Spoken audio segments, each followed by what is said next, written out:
Hi everyone, and welcome to the November 2012 edition of the VolunteerMatch Solutions Best Practice Network webinar series.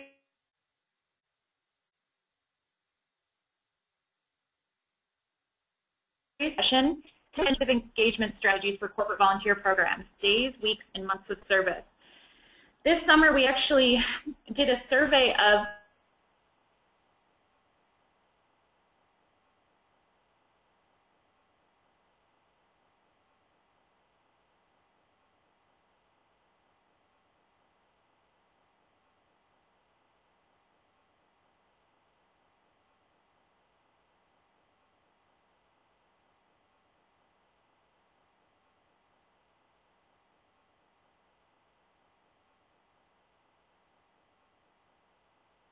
who organizes an annual week of service for FedEx. We're kind of going soup to nuts today, starting with some very general tips and advice from David about days of service, and then hear from Vicki, who will share some more specific tips from the FedEx Cares week and give us some kind of deep advice. We encourage you to submit questions for David and Vicki throughout the session today, and you can do so in two different ways. First, you can use the chat box on the right-hand side of your screen, or you can submit questions via Twitter using the hashtag VMBPN and sending that to VM_solutions. We're going to save your questions until the end of David and Vicki's talks today, but please submit those throughout and we'll get to as many as we can at the end of the session. Also, as a reminder, we will be circulating a copy of the slides to you after the session. So you will receive that as follow-up at some point tomorrow. So without further delay, I'm going to pass the presentation over to David to take us over. And David, I'm going to pass the panelist controls to you, and just make sure to unmute yourself. Okay, can you hear me now? I can hear you now. Okay, and Casey, I just lost when you changed over. Got it. Okay, great. Thank you, and hi, everybody. Thanks for the nice introduction, Casey, also. My name is David Levinson, and as you can see from the slide on there, I included a picture, sort of forgetting that Casey had already given you a picture of me, but I always think it's nice to know what the person who's talking looks like. But this picture, as you can see, is a little different than the one you saw. This is the uncropped version, which includes my dog, and I thought it was an appropriate one to start with because when this picture was taken, the dog was not supposed to be there, and he would not leave us alone, so he ended up in the picture. But one of the things I always find in planning volunteer events is you've got to expect the unexpected, because the unexpected can happen. And as a result, anyone that sees this picture, their first reaction is, oh, what a cute dog. So it was unexpected, and I would have to say that my dog, Lou, who is a rescue dog, sort of made the picture. So there's some lesson in that. I run an organization called Big Sunday that some of you might have heard of. We actually started as a single day of service back in 1999. We're based in Los Angeles, and we have grown and morphed over the years to now a year-round volunteer organization. And on the first day of service that we did, we had about 300 people. Over the years, as we've grown, we've had over 50,000 people of all ages and backgrounds working together at more than 500 different nonprofit sites throughout California, from San Diego to San Francisco. The idea behind Big Sunday is, as Casey said, that everyone has some way they can help somebody else. We don't see the world as the haves and the have-nots. We see it as the haves and the have-mores. Everybody has something. We have worked with people who have come to us as volunteers who are the CEOs of major multinationals, and we've also had volunteers who are homeless people who have learned that there's some way that they can help somebody else too. So we work with all kinds of people coming at it from all different places. And one thing we have learned is that most people are really nice and kind and really want to help somebody else. They sometimes just need to be pointed in the right direction. So when starting a day, whether you're an individual, a family, a faith group, a school, or a business, such as you folks are representing, I always suggest to people that the first Whoops, this is not the, yeah, here we go. The first question you need to ask yourself is why. Why are you volunteering? There's all sorts of reasons why you could volunteer. Here's a couple of them. It's because it's a cause that's important, whatever that cause happens to be, whether it's seniors or veterans or animals, relief from a disaster. 2, it's the right thing to do. You just think that it's a good cause and it's morally correct to do. A business might choose to do it for team building. And our mission at Big Sunday, as you heard, is not just community service, but community service as a means to community building. Many places, whether it's businesses or schools or other groups, want to build their team by going for a common goal. PR. Now that's one that doesn't sound quite as pure as some of the other ones, but many businesses want to do community service for exactly that reason. Another reason is that someone has asked you to do it. Now that person could be a lot of people.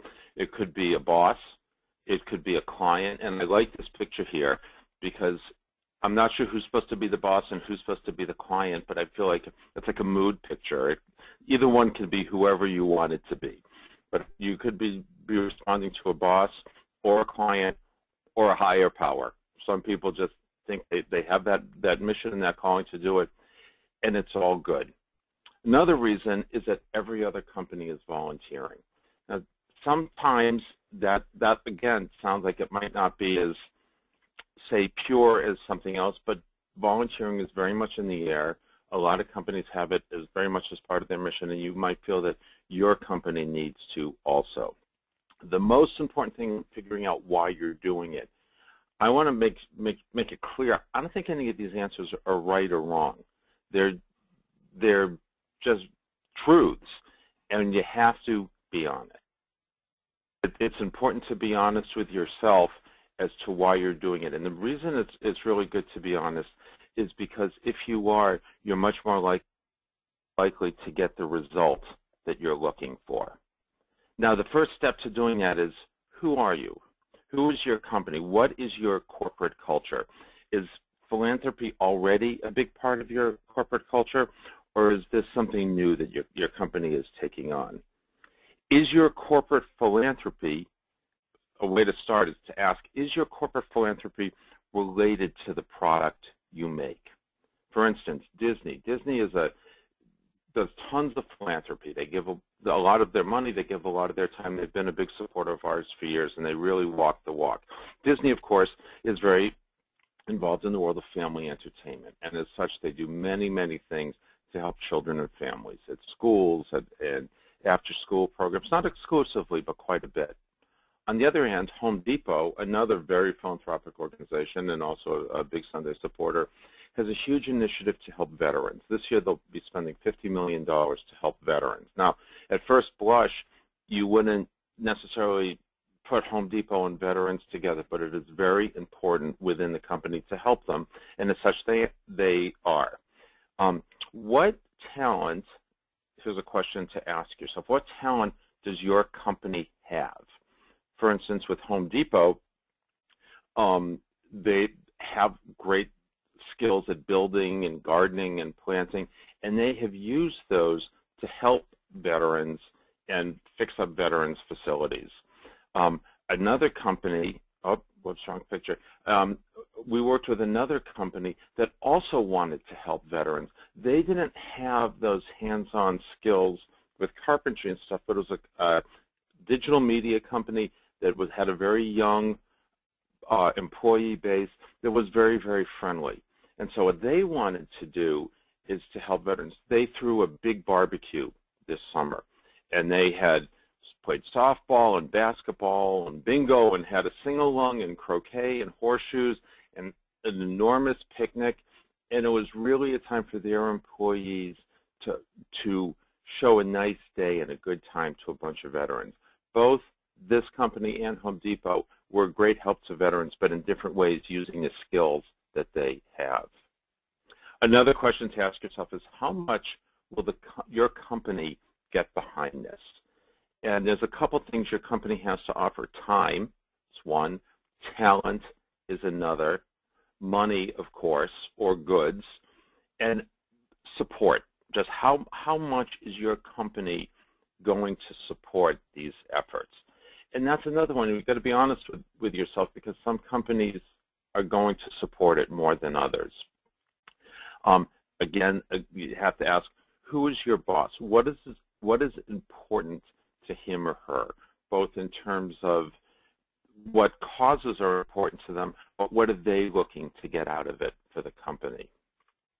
Okay. So having answered some of these questions, your next question is, when are you going to do this? If you have a corporate day, week, or month, is it tied in with some other event? If you're doing it on a weekend, then be mindful of the fact that even if it's not a requirement for your employees, it might feel that way. If you do it as a corporate day of service during the week, and you shut down work for a day, or you work with a skeleton staff and have your employees out there, that's great as a means to team building. If you want to do something on the weekend, I would urge you to find something that families can participate in, because your employees will think that it's something that's being asked of them. And if they not only have to do it on the weekend, but also have to be away from their family, they're going to be resentful, and they're not going to be happy about it. Another question is, if you want to be doing your own event or part of a bigger event. That every city has a walk for the cure, or the walk for all sorts of good causes. There's Make a Difference Day. Big Sunday has something called Big Sunday Weekend in the spring, which many thousands of people participate in. Some people like to feel like they're part of a bigger whole, and there can be a power in that. You can also know that if it's a day like Big Sunday Weekend or Make a Difference Day, and you have employees in one city doing a project, you have employees from your same company doing it in another project, that can be nice. It can also be appealing for families, because people with kids, the kids' schools might be participating. Here's an example of a company that we worked with here in Southern California that wanted to take a day off in the middle of the week and do an environmental project. It was very much about team building for the company, a smaller office, and they did an environmental project in Santa Monica Mountains, which was a wonderful experience. On the other hand, here's a group from Bank of America that participated in a big event that we were doing. It was the 10th anniversary of September 11th, and we had a big food drive and breakfast. They came along with employees from many other companies and mixed it up with church groups and school groups. Again, neither is right or wrong. Just give some thought as to what will work best for your company and the culture of your company. We did another project this past year with a company based in Los Angeles. They had offices in San Diego and San Francisco and other places in California, and they wanted all 5 of their different California offices to all be working on the same day. That was important to them, and that was good too. Okay, so what do you want to do? Before you begin, one thing to ask yourself is, do you want to plan this yourself, or do you want to farm it out? There's lots of groups such as Big Sunday, the Hands-On Network, City Year, other groups like that, that will plan events like that for you. Think of us like wedding planners almost. And you go to those people and say, this is what we want to do. These are our goals. These are our talents. What can you put together for us? You can do it yourself by all means, but it's something, know that it's out there if you want to hand off some of it and make it more of a turnkey thing.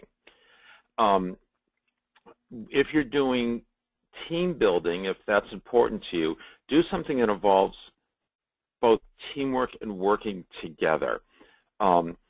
If you're doing a PR thing, figure out how to achieve your goal. If your goal is to get publicity, figure out how to maximize it.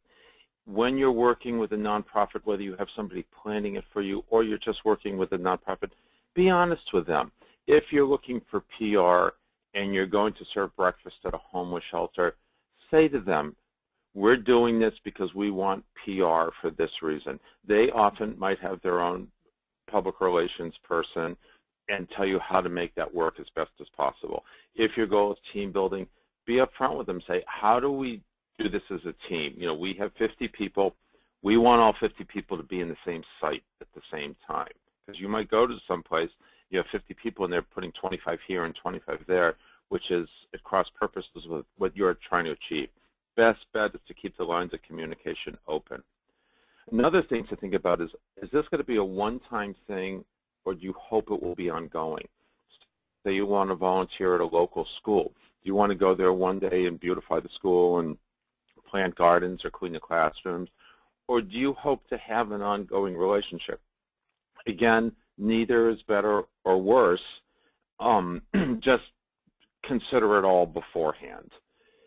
Is there a single theme to what you're doing? For instance, some companies, if you're doing a big day of service or a week or a month, you have many different projects going on.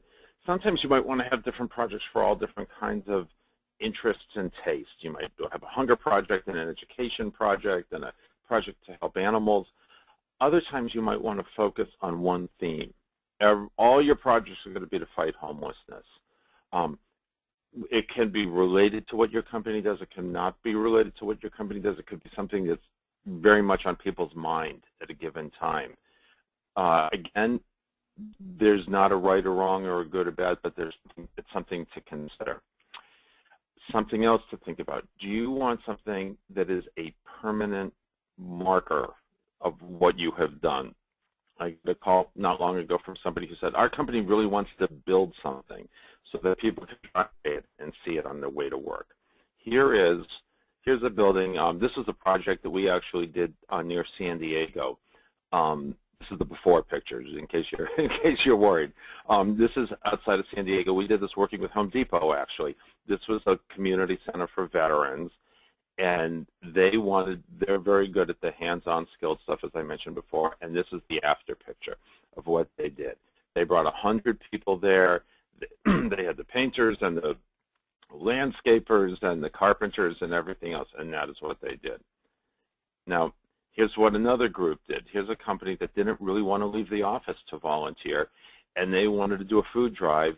We got a call from a food pantry saying they're desperate for canned tuna, and this is but a fraction of the canned tuna that they collected, not just in the office, but using their computers and reaching out to other people and leveraging it and maximizing it, and collected, as you can see, an endless number of cans of tuna. And that was tangible for them, and then they sorted it and packed it. And then the third way is what I talked about before. This is not tangible in the same way, but this is a group of people hosting women from a couple different homeless shelters, people from a home for people with AIDS and HIV, having breakfast together and playing bingo. And the fellow on the left, it was actually from an alumni group, a Yale alumni group here in Southern California, with one of the women from the shelter. Now, to me, this is one of my favorite pictures of all the stuff I've done, because the joy on their faces is clear, but it's a different kind of giving than we saw before. Okay. You also should think about whether you want to use skilled labor or something else, using the skills your office have. If you're a law firm, say, do you want to do legal aid? Or if you're a law firm and do legal stuff all the time, would you rather paint a building when in your volunteering? Decide whether you want to interact with clients. You know, some people like these guys, they're great interacting with people from a world in circumstances very different from themselves. That's a talent. It's a talent some people have and some people don't, and you got to be honest with that. If you're dealing with populations who might be more challenged, one thing that, and it can have huge upside rewards. There are some things to be concerned with. There's unknowns of working with clientele. Attendance can be, you might go to a senior center and they'll say we have 50 people there. You can show up that day and there might be 25 there, or there might be 90. It's just the way it goes. If somebody's really old and not well, they might have other things on their mind, such as can they get out of bed that day, that supersedes your plans. But so long as you're willing to go with it, the upside rewards can be huge. One thing I always urge people is to steer clear, of course, of religion, sex, and politics. You might think everybody, especially politics, I think we all can agree after the last couple months, we might think we're all on the same page, but we're often not. Okay, so now that you know why and what, how is really important. My mantra is, it's not the what, it's the how. Service comes from an idealistic place. Even if you're doing it for cynical reasons, the goal is to make the world a better place. And if you, unless you're, say, clearing landmines, or you're curing cancer, or you're in the middle of something like helping people dig out from Superstorm Sandy, most of what you're doing is really should be designed to be fun. I know that sounds silly when you're talking about going to a homeless shelter or doing serious environmental projects, but you're doing a day of service for people whose usual job is to do something else. And it's important that they have fun, because if they have fun, they'll want to do it again. And it makes it empowering, and it will make that many more people want to be involved the next time you do it. We always try at Big Sunday to make everything like a party. Our big weekend, we always say, is like a festival. Toward that end is a bunch of things you can lay in to make it fun. Giving T-shirts to people gives them a sense of pride, company pride and unity. Rent buses or caravans, take pictures. And one thing I always urge people when you're volunteering is get lots of unhealthy food. My thing is, you're volunteering, you might as well have fun. A couple of weeks ago, we did a project with a company, and dessert was Twinkies and ring dings, and it wasn't a grand scheme. It was that the person buying the food, who was me, ran out of time. Didn't have time to go to the pie shop. It's like, I'm going to get Twinkies, and everybody was appalled on my staff when I came in with Twinkies and ring dings. And then the company came, and they were thrilled, like, oh my God, we haven't had Twinkies in so long, and they went very, very quickly. You don't have to bottom fish quite as low as that, but I do think it's a time to reward people for their hard work. People should always feel good about what they're doing, and there's no shame in it. People sometimes think they should wear a hair shirt to help out. I don't think so. I think you should feel good about it. No matter what happens, though, the key rule I have is stay calm. We had a case a couple of years ago where the person leading the project was screaming, not somebody on our end, but a volunteer was screaming at other volunteers that they weren't doing the project right. The project was packing books for a poor library. You can't really do it wrong, but they were so nervous that everything was going to go exactly according to plan that they missed the forest for the trees. So it's very important to stay calm, which leads me to how part 2, which is how to lay in the groundwork for a good event. I told you that I think that people should be happy. Our other rules is that they should be busy. If people have put aside time to help out, they don't want to be standing around. That can be hard to gauge, but you want to make sure you have the right amount of people for the right amount of work.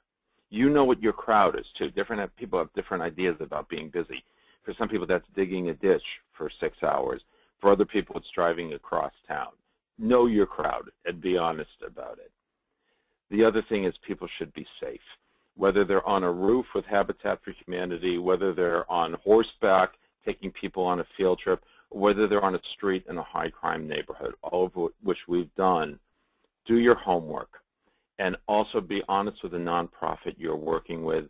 And finally, use common sense. I was at a project that another group did, and everybody was all excited about how much was going on. I saw this one little kid who was about 9 or 10 years old, very excited about how much he was helping, and the way he was helping was using a power saw.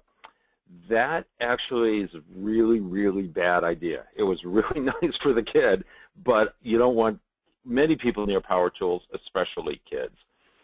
You also got to be, I want to make sure to make it clear, we have never had a problem, but you do always want people to sign releases. We live in a litigious world, and knock wood, we've been lucky, but use common sense and do be careful. Finally, the most important thing is to manage expectations. People need to know what to expect. If they're going to a school and they're going to just plant flowers and people come thinking they're going to be rebuilding classrooms, they're going to be disappointed. If they go knowing they're planting flowers, they'll decide this is the project for me or it's not. A lot of places, and you need to scout out where you're going beforehand, people often want to see like schools in low-income neighborhoods as falling apart and being like blackboard jungle. They're not often. Often these schools are in okay shape. We had an issue where people went to a school like that, and were upset because they saw a big screen TV. Now, I happen to know that big screen TV was donated by somebody else, but they thought, well, why are we going here if they have a big screen TV and they're already taken care of? Often the problems of places are problems you can't see. They have 36 kids in the classroom. Kids are coming to school without shoes. They don't have enough books for everybody. If the principals ask for the help, they probably need the help. As I mentioned earlier, also, you should mention to people not only what to expect and what they're going to do, but possible pitfalls. As I said, if you're going to a senior center and said there are going to be 50 people, remind them there might be fewer, there might be more. And these are people, whether they're older people or homeless people, who have very, very large problems that they're facing every day. Again, expect the unexpected. It's all good. Whatever you're doing, if your heart is in the right place and you're going with a good attitude, and this is true even in a corporate setting with volunteering, that putting it out there, putting the generous spirit out there, it's really a nice and good thing to do. Remember also, the nonprofit is your friend. Ask them what they want. Ask them what they need. They're glad they're there and they appreciate your help, but they're there 5 days a week, and you're coming in to help them, but be mindful of the fact that you've got to go home at the end of the day. Even if you're a big corporation, even if you're making a generous donation, respect what they do. Here's another thing. Try to get the boss to come. And if he or she can't come, make sure they weigh in and thank people for their service. It will mean a lot to your employees. Even if he or she comes for 5 minutes and puts on a T-shirt and hammers something for a couple minutes, it will let them know that they're appreciated. Thanks is really important. It's important to thank the nonprofit for giving you the opportunity. And by the way, if the nonprofit for some reason forgets to thank you for your effort, pull someone aside there and say, these guys have all volunteered. Please give them thanks. Finally, money and stuff. Make a decision beforehand what your policy is. Any nonprofit that you go to is very, very happy that you're there, and they appreciate your help. But they're all hoping that you give them some money at some point, because that's what they need to keep the doors open.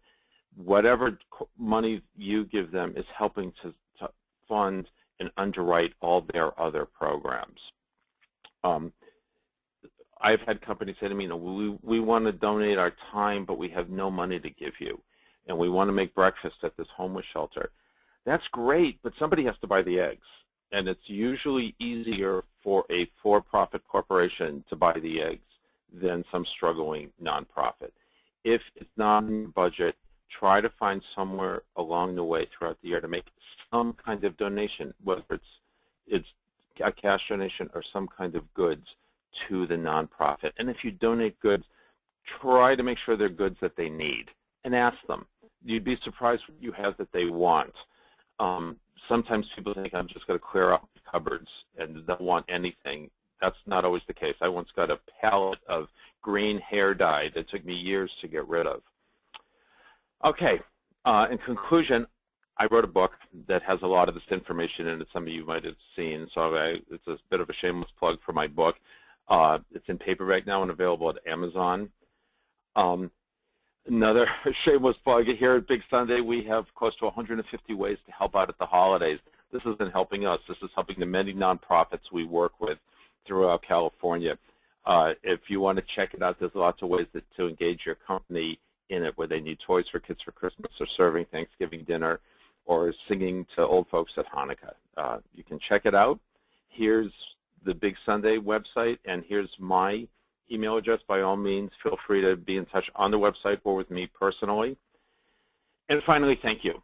It's very nice of you to spend your time with this, and I hope this is helpful. And it's really wonderful and truly amazing to see how much giving and helping is in the culture, and it's needed so much more than ever. Schools we go to that used to ask us for things like books and paper and crayons are literally now asking us for shoes for the kids and food for their families. And increasingly, especially during a number of years of an economic downturn, people are looking to the private sector to help. There's a million different ways that everyone who's on this phone call can help, as well as the employees at your companies. So thank you very much for this opportunity. Thank you, David. That was really great. I love that you were able to bring a lot of the stories that you've had planning different days of service, whether it's with one company or with many companies. It's some great kind of fodder for us to be thinking about as we plan our own. So next, I'm actually going to be passing the controls off to Vicki Carayiannis of FedEx, and she's going to be sharing with us more information about the FedEx Cares Week. Vicki, are you on the line, and can you make sure to unmute yourself? Yes, I'm on the line. And we can hear you. Just getting finished. Can you hear me? Yes, and before you start, Vicki, I just wanted to remind everyone that you can submit questions for both David and Vicki throughout the presentation, and we'll save them until Vicki's done. But please submit those either through the chat box or on Twitter using VMBPN as a hashtag to @VM_solutions. So Vicki, your screen is showing now, so take it away. Great, thank you. And David, that was a wonderful presentation. And hopefully a lot of the things that we have done, I made notes along the way. We have learned a lot from the information that you just presented. Let me start just a little bit about the company, FedEx Corporation. Many of you may have known it as Federal Express, and that's how we were formed in 1973. And basically we're very proud of the fact that we were the first inventors of overnight delivery. And I think you remember a lot of our commercials and the overnight letter that came to you where everything came through Memphis. That was our hub and spoke system that Fred Smith came up with. Our headquarters is still in Memphis, but since that time, we have really grown and become a different company. We are no longer just the Federal Express. We're FedEx Corporation, and we've got many other operating companies among our family of opcos. We have FedEx Corp, there's FedEx Office. Maybe many of you stop by and ship your package at a FedEx Office retail center.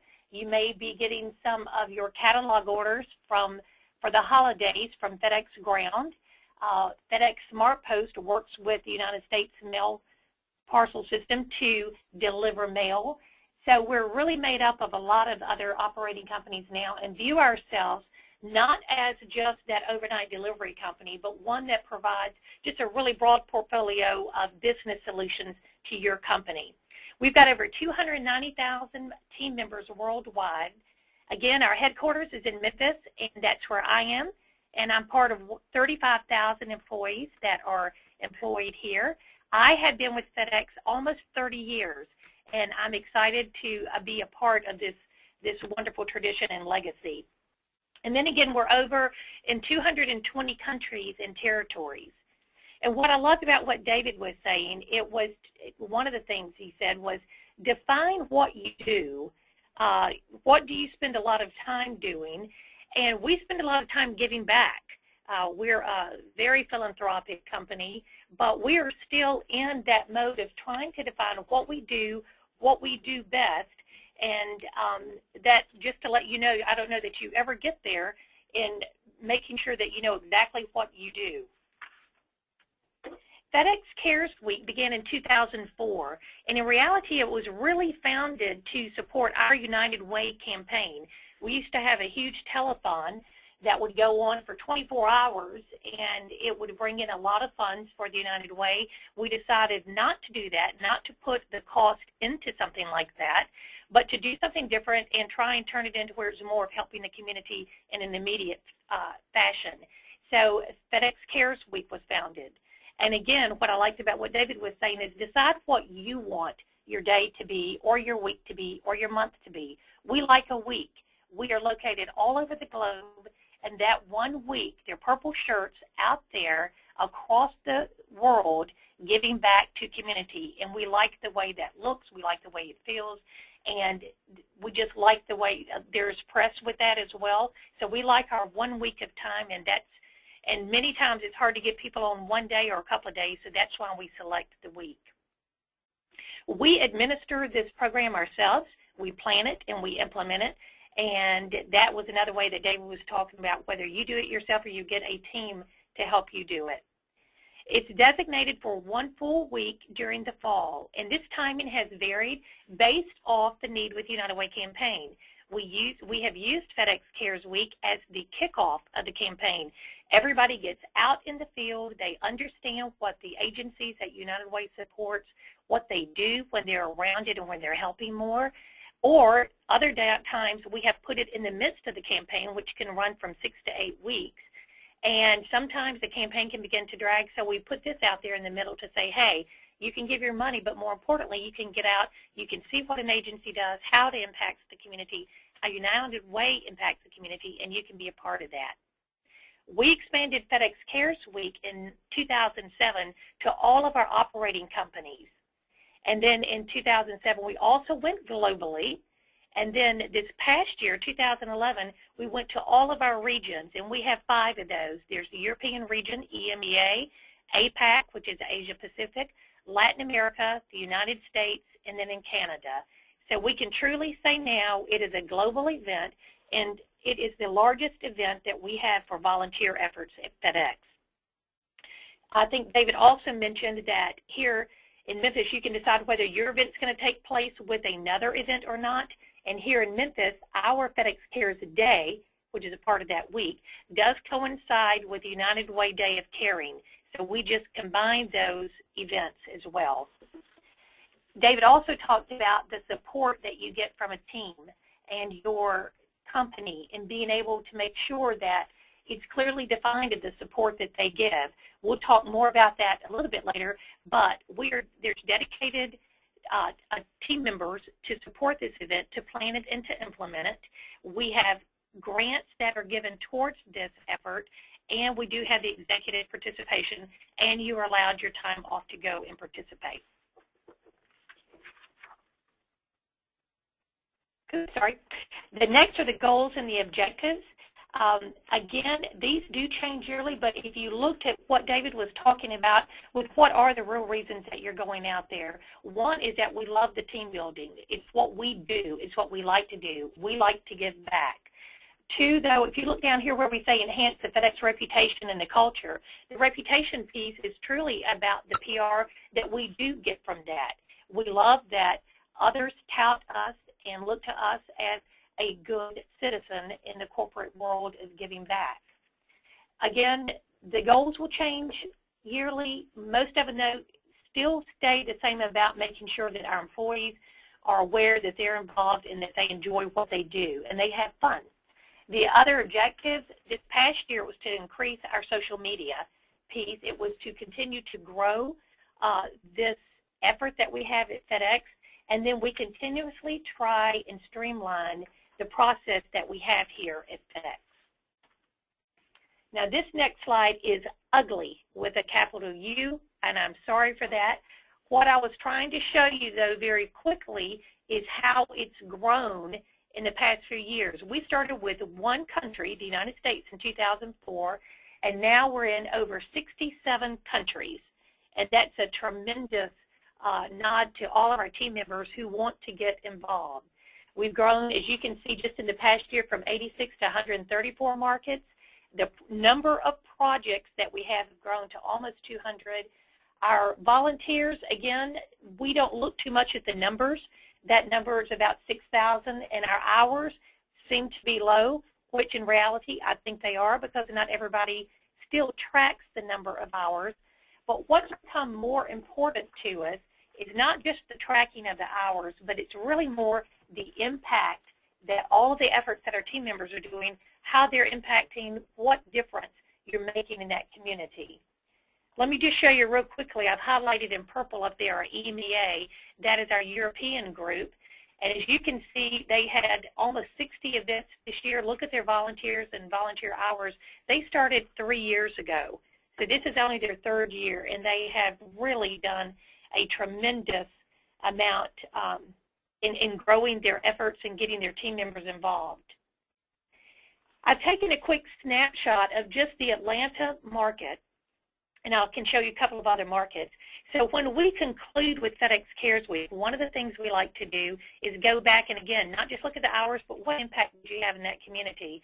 And I think this just speaks volumes of what our team members did, whether it was processing documents, getting bales of pine straw together, preparing meals, 4,500 meals, or even assembling bags, pantry bags for a lot of their clients.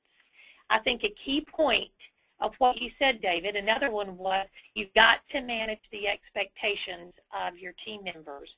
We did have one project called Project Homeless Connect, and in that project, you had to go and you worked with, you either could serve food or you worked with the homeless person directly, meaning that you were assigned a homeless person the minute they walked in the door, and you were with that person for 3 to 4 hours. And a lot of our team members were very uncomfortable with that.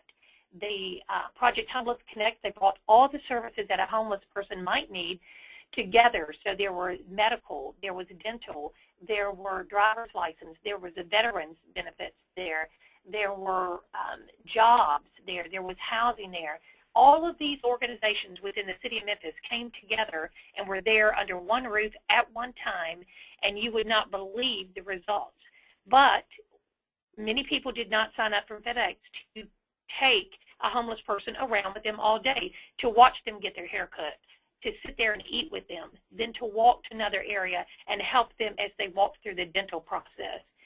At the end of the day, when we finished up and all of it, we did a survey, it came back that people really had been very afraid, but having been through it, they knew exactly what they were getting into the next year, and then we had over 100 people the next year volunteer just for that one particular piece. As well, I think the skilled training is important. We don't have a lot of skill-based training, and for these events, we don't do a lot of those. There are a couple of folks that like to build wheelchair ramps, and we allow them to do it. They know what they're doing, they organize it themselves, and they go build wheelchair ramps. And then here in Memphis, because we do have 35,000 employees, we have several projects, and we found, like David said, it can't be all outside. Outside time here in September is hot, hot. We have some people that want to sit inside. We want some that want to be more manual labor. We have some projects where it's just reading to children. So you have to offer a variety of projects when you have something this big, so that your folks know what they can do and that they have fun and they have a good experience in doing it. Here are just a couple of other examples. Up in Romulus, that was one of our new groups this year, and Lowell, Arkansas, of what they did in their areas for FedEx Cares Week. We talked about results. We talked about PR. Again, you heard David talk about PR is one of the reasons you're doing it, then let them know. PR is, I don't know this PR as much as reputation. We like anything that can help our reputation. We had over 12.4 million impressions. We did the FedEx blog.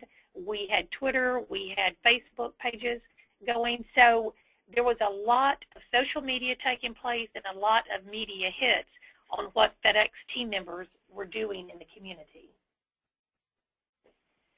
So let's get down to some of the basics of what it took to manage this event taking place across the globe in 1 week.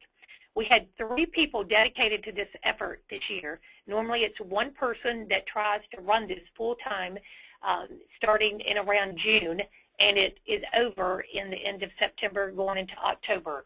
This year it was split between 3 of us. I was in charge of the volunteerism piece. There was another woman who was our United Way manager. She managed the logistics. And then another woman who's in charge of our corporate contributions here at FedEx. She handled the budget. We felt like splitting up the responsibilities really made it easier. Nobody had it full time. And then your workload wasn't too heavy, and if you needed to step in for someone or your workload did get too heavy with your other responsibilities, this was easily, the other people knew what was going on and they could take a piece of it for you. So you had the 3 global co-leads leading this effort. Domestically, we had local market coordinators, one for every single location here in the United States. They may have leaders under them, their market coordinators as well, but we at least had 1 to 2 market coordinators per community. Regionally, we had at least 1. In APAC, I know we had 2. and we would have phone calls with them, and we would be on there, but then they would have their own people assigned to each country, so they kind of had their own board that they administered and they managed as well. And then here in Memphis, just to handle the 400 people that volunteered for events here, we had 2 local coordinators working with several site coordinators for those specific events. The program domestically, we asked the folks here to work with their local United Way.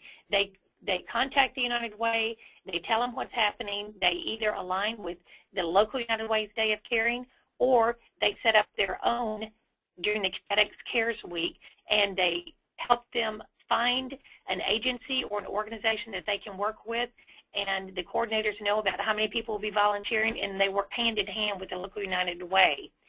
I know David said something about making sure that you spoke and you worked well with the organization that you were with. We do give them a grant. So when we go, that grant helps pay for the supplies that are needed for that day of activity with that organization. The organization also comes and they meet with our employees. They talk to them about what that specific agency is doing, how they impact the community, and what our team members are doing, how important that is and what it does for their agency in the community. The coordinators, once they get their projects, then they request a grant. All that is sent to us. The budget person approves that. We give a grant to the organization for the supplies. We also provide T-shirts and banners. Very generic. They just say FedEx Cares. We've learned after all these years to make them generic so they can wear them at other events. And our banners simply say FedEx Cares. And again, they can be used for other events besides this one here with FedEx Cares Week. The overall, we have limited expense funds, so we try and roll everything up into that grant that we had for the domestic programs here. Internationally, things are done a little differently. They do have a country lead, but they are allowed to go select their own projects, and a lot of them turn out to be environmentally, that's the group that they tend to go to. Specifically, I know in the LAC area, they planted over 100 trees in Mexico City. They also built houses. They decided that each country would take on and work with an organization to build houses. So we allow them to go work with their own organizations of their choosing, since United Way is not everywhere. We do run the grants through United Way Worldwide to make sure that our team members get a grant. And then again, we supply them with T-shirts and banners as well. And I do know over in the APAC area that they have worked with Hands-On Network, and the Hands-On Network has really done a great job in helping them put together their plans and help organize all of that as well, because they are not staffed as heavily as we are, or as appropriately as we are over here on the state's side. Administratively, we hold weekly calls with all of our coordinators. They're every Thursday starting in June, and they go throughout the end of the FedEx Cares week, and we even take it a week or two after that because we do get a postmortem and a recap from them. Internationally, I know the APAC every Tuesday night at 8:30 in the evening Central Time, I'm on the phone with our APAC group to walk through their needs for FedEx Cares Week. So we do amend our times based off the regions and what their needs are.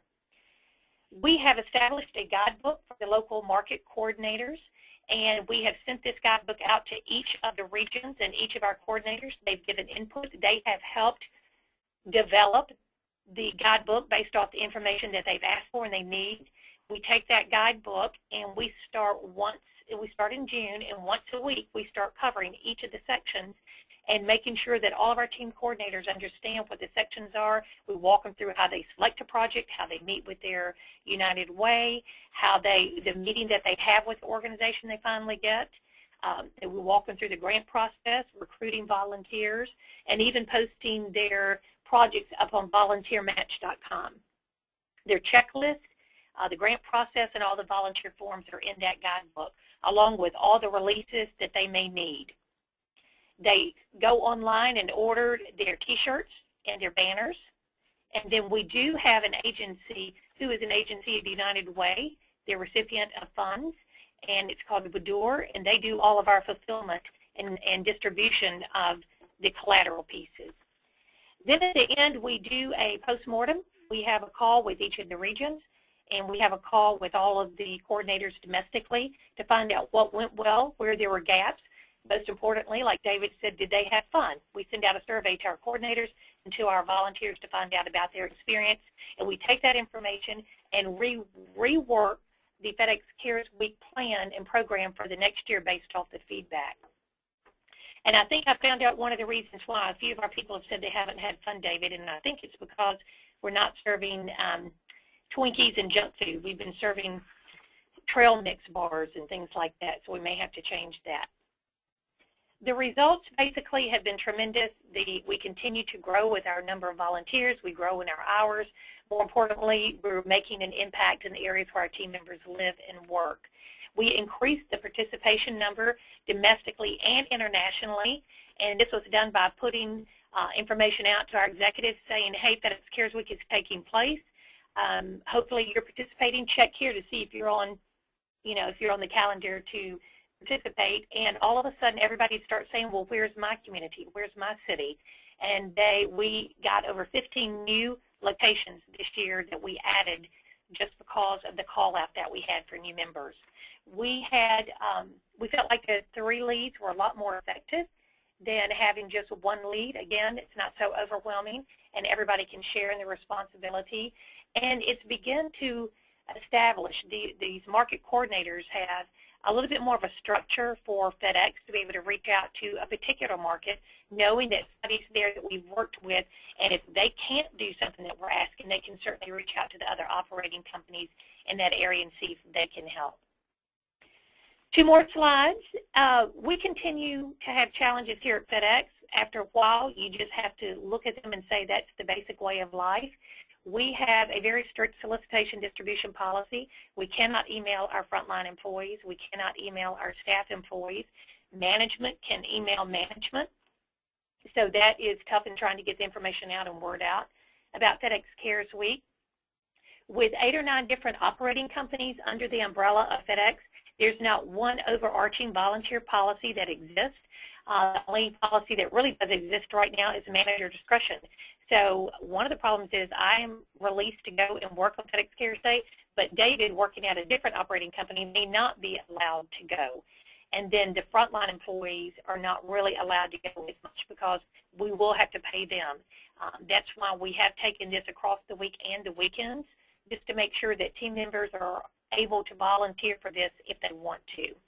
A majority of our team members are frontline. They're the couriers out there. They're the truck drivers. They're the folks delivering the smart post or answering the phones when you call 1-800. Very difficult for some of them to get away from their job. So we have started looking to some other opportunities for them to work with food banks, to make calls to volunteers, make calls for a specific organization that may need reminders to seniors. So we're trying to look at what these other groups can do if they can't get off the clock because of their time and their work to give back to their community. And then it's been tough the past few years. You get a new leader every year for FedEx Cares Week running it globally, and hopefully we will have established that the 3 leads are the way to go moving forward. Opportunities for us next year, again, everybody just wants us to pick the date earlier, communicate not only with the coordinators earlier, but with all of FedEx earlier, and let them know it's coming, and do kind of the save the date. Even though it's the same time every year, it does tend to sneak up on people coming back after the Labor Day, after the summer holidays, and getting school going, and then it's already here. So we'll be doing that. We are going to look at revising our current grant process and the way we allocate funds. If you were somebody like Los Angeles gets some grants from us, and it has been a rather large amount, then you had some new cities and communities come on this year, and they got about $500 versus a $5,000 or $10,000. We want that to be consistent. We've told the locations now for over 1.5 years that we will be changing the way we do grant allocations to make sure that we give them lots of warning, but this next year a formula will be put into place to determine the amount of money that your particular community will get. We are working on a defined solicitation volunteer procedure, and at least making sure that we can communicate whatever that is to all of our operating companies. And then again, I think it's solidifying the structure that we have out there. We want to make sure that we can call on them for other activities and other events taking place. So making sure that that particular structure is defined and that it's in existence for the future. And then last but not least, looking at that structure and how we are working on the definition of it and having it be a little bit more permanent. We are having this next year, April 17th, 2013, will be our 40th anniversary at FedEx. We are going to utilize those same market coordinators here domestically and internationally, and starting on April 17th, we're going to have a 24-hour day of service. And it will start in the APAC region, and it will hand off throughout the day to the regions until it ends at the end of the time zone. And I think the neat thing is about that, we're going to still utilize the T-shirts and banners that we already have out there, and we're going to use the structure that's in existence. So we're not starting something all over again. We're going to reutilize that structure. And the service project for the 40th anniversary is going to be something that's more forward-looking and more futuristic. So we're going to look at being able to pull in some of our family members that we have not been able to do, and we'll look at service projects such as sustainability, the environment, or education. And last but not least, we were able to reach out to the market coordinators again just recently with our Superstorm Sandy that hit, called on them. We've never had, our team members want to get involved. They start collections of items. I know David asked, what do you do best? We do disaster relief recovery very, very well, from Katrina to the tsunami to Superstorm Sandy. People look to FedEx to get the equipment that's needed and get the supplies to the people that are impacted the most. So FedEx has a structure in place. Instead of us being asked by all of our team members, what can we do? We've collected shoes, we've collected water, can you ship it? We worked with one of our organizations, Heart to Heart, and we put information out on our website that says, here's how you can get involved if you're a team member. You can make these disaster kits. Here's how much they cost. Here's the items that you need, or you can buy new blankets. We listed about 4 different ways that they could get involved, and it's worked out beautifully. It's a little bit more, we're pushing it out for the first time versus our employees having looked to us to pull it out of us about how they can participate. So we are real excited. As I said, I've learned a lot from watching and looking at David's presentation as well. We certainly are not here as a corporation. We keep tweaking this and tweaking it every single year, and look forward to what it will be the next few years, and then taking questions from folks. Vicki, thank you so much for that really thorough overview, and again, your honesty in sharing with us some of the challenges and how you've overcome things throughout the time. It's really great and inspirational to everyone. Unfortunately, we're a little short on time today, so if it's okay with both David and Vicki, I'm going to probably follow up individually with some of the questions that came up. However, so 2 quick reminders, and then I do have one question that I want to pose to you if we can stay on time. First of all, just a few ways to stay in touch to find out about these monthly webinar sessions that we have. Please check us out, sign up for our newsletter, and we'll keep you up to date about these events going on. Next month, on December 3rd, we're going to be having a session that's all about impact measurement. So join us for that. We're going to have another VolunteerMatch client, the Apollo Group, along with our partner, Fair and Levy at True Impact, to be talking about the importance of measurement and some best practices and strategies for doing so. So David and Vicki, since we're short on time, I have one question I want to pose to you both.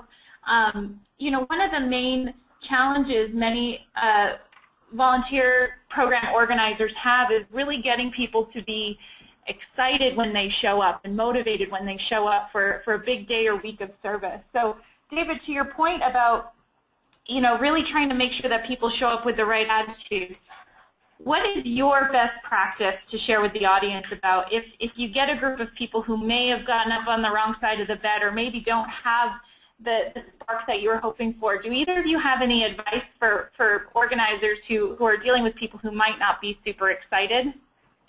Well, our stock in trade, I think, is the reluctant volunteer anyway, who doesn't know that they really can make a difference. And what we do is thank them and say, just so you know, what you're doing is really going to help somebody today, and this is how it's going to help them. And what Vicki said, which I thought was great, Vicki was full of amazing ideas, and FedEx really is clearly walking the walk. But as Vicki suggested, and we like to do this too, have someone from the nonprofit say, this is what we do every day of the year, and this is why your being here means so much to us.